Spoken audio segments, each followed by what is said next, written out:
mu ntumbero yo korohereza abanywanyi bacu microfinance twikangure yahavuye igira ubufatanye na societe ikora urudandazwa rw'amahera biciye mu buhinga bwa none yitwa Eris Company izwi ku izina rya Cashtel.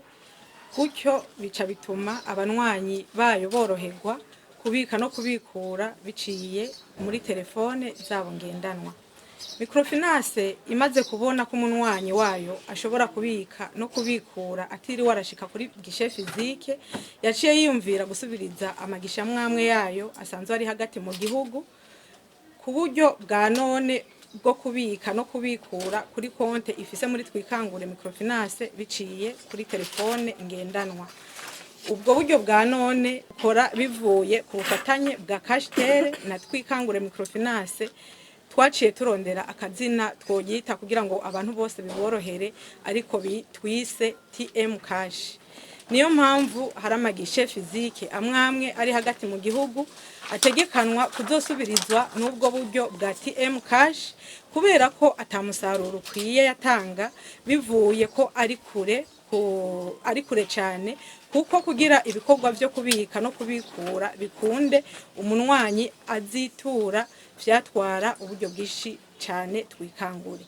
Niyo mpamvu vuba cyane twikangure microfinance igiye gutangura kwigisha abanywanyi basanzwe bitura izo gishe fizike gukoresha mu buryo bwa none. Bamaze kumenyera niho izo gishe fizike zizosha zihagarara, gutyo umunwanyi abonye umuaje wa Cashtel azoba abonye twikangure, kuko azoshobora kubika yongera bikure amenye ibintu byose bishobora gukorerwa kuri konte yiwe akoresheje iyo TM Cash. Nkuko mwabyumvise rero no munsi tugira dutangure gukorana icese, twugura icese ico gisata cyitwa TM Cash. Nuburyo dushobora gukorana biciye mu telefone, turafata konte yawe tukayifatanya na konte twikangure yiwawe. Ni kuvuga ikintu cyambere gisabwa umukiriya wese watwikangure ategeza kuba acayugurura iyo konte Cashtel muri telefone yiwe.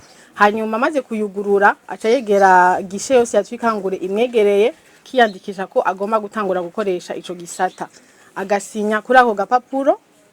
Hanyuma amaze kubikora ibindi bikurikira, arashobora kuraba ubutunzi, ashobora kuraba ibyakozwe ariyo historique, ashobora kuraba retrait, ashobora gukora retrait cyangwa akora versement ku agent wa Cashtel ahariho hose mwibarabara.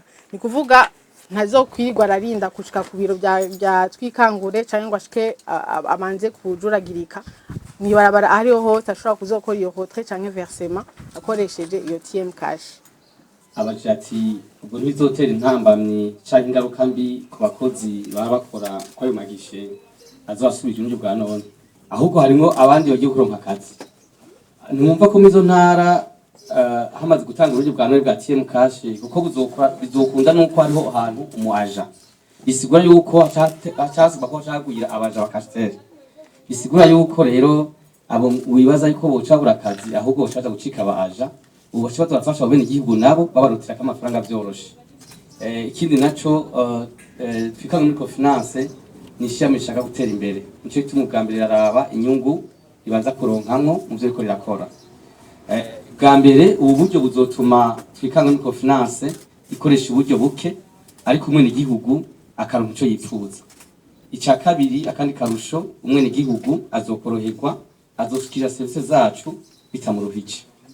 Ibijyanye navyo nabo bakozi uravyumva, nibaza yuko amategeko abitomora uko bigenda igihe umukozi ari mu kazi hama akazi ntakabandanye afite contrat, nico gihe ashatekererwa kwija amategeko.